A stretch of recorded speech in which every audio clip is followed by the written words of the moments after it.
Hello, it's lovely to have this opportunity to talk to you about the launch and publication of the HSE's Corporate Plan for 2025 to 2027.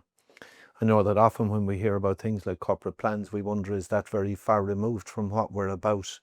In fact, it's quite the opposite, and I would encourage you to read this very reader-friendly document that is well set out in clear language and in very plain format.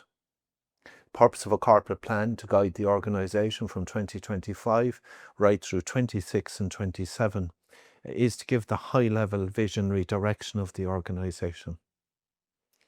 This particular corporate plan, which has been developed by the board of the HSE, following a wide consultation process throughout the organisation and indeed taking on board some of the views of our partners, gives some very strong guidance for the future.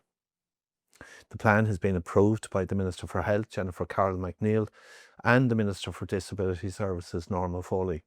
We're grateful to both of those ministers and their departments and officials, not only for their support in formulating the corporate plan, but indeed in all of the necessary resources and supports that will go on over the next 3 years to support its implementation and to allow for it to be achieved and for it to be fulfilling and beneficial to the public and to the people who deliver healthcare services, because that is what it is intended to do.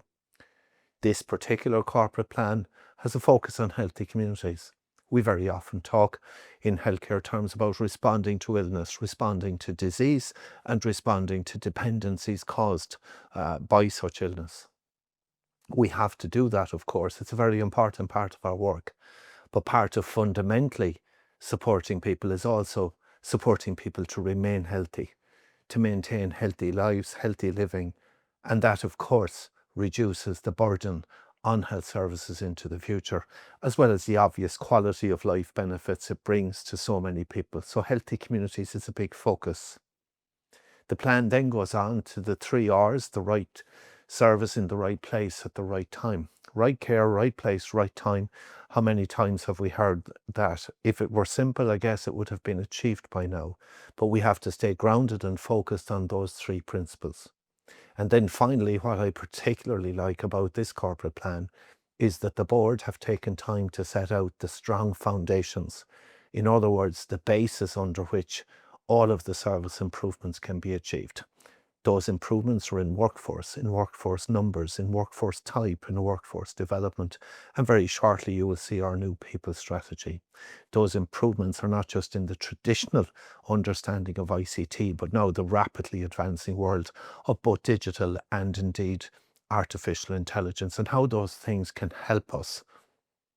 Also, of course, infrastructure, the places we deliver service, the places where our people work, all of these are critical. And so all these strong foundations are necessary, and there are plans for those. So that's the core purpose of the corporate plan: healthy communities, right care in the right place at the right time, with strong foundations.